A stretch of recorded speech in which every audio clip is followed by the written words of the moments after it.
नमस्कार मित्रांनो, मी तुकाराम सुरनर जे आर आणि योजना या यूट्यूब चॅनलमध्ये आपल्या सर्वांचं स्वागत आहे.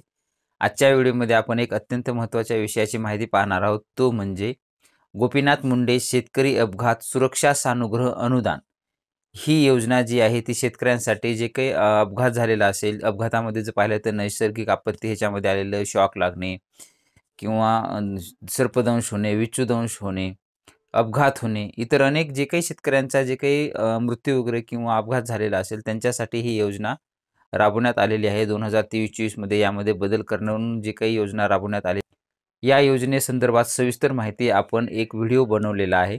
ते व्हिडिओमध्ये तुम्ही संपूर्ण माहिती पाहू शकता. त्याच्यामध्ये त्यांची पात्रता काय, लाभ काय, कोणते कागदपत्र लागतील, त्याचा अर्ज काय, अर्ज वगैरे जो असतो त्याचा फॉर्मॅटसुद्धा आपण या व्हिडिओच्या डिस्क्रिप्शन बॉक्समध्ये सुद्धा देत आहोत. सविस्तर माहितीसाठी तो व्हिडिओ तुम्ही आवर्जून नक्की पहा.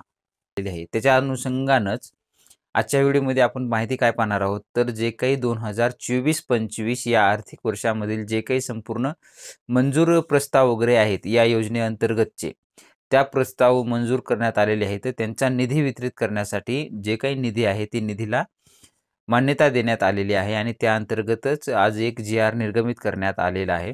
18 फेब्रुवारी 2025 रोजी जी-आर निर्गमित करण्यात आलेला आहे. त्याच जी-आरमध्ये सांगण्यात आलेलं आहे की 2024-25 या आर्थिक वर्षामध्ये जेवढी काही गोपीनाथ मुंडे शेतकरी अपघात सुरक्षा सानुग्रह अनुदान योजना ह्या अंतर्गत जे काही पात्र प्रस्ताव आहेत, त्यांची जेवढी काही रक्कम आहे त्यांच्यासाठी मंजूर करण्यात आलेली आहे आणि त्या वर्षामधील जे काही असतील प्रस्ताव त्यांना जी काही निधी आहे ती मंजुरीस मान्यता देण्यात आलेली आहे.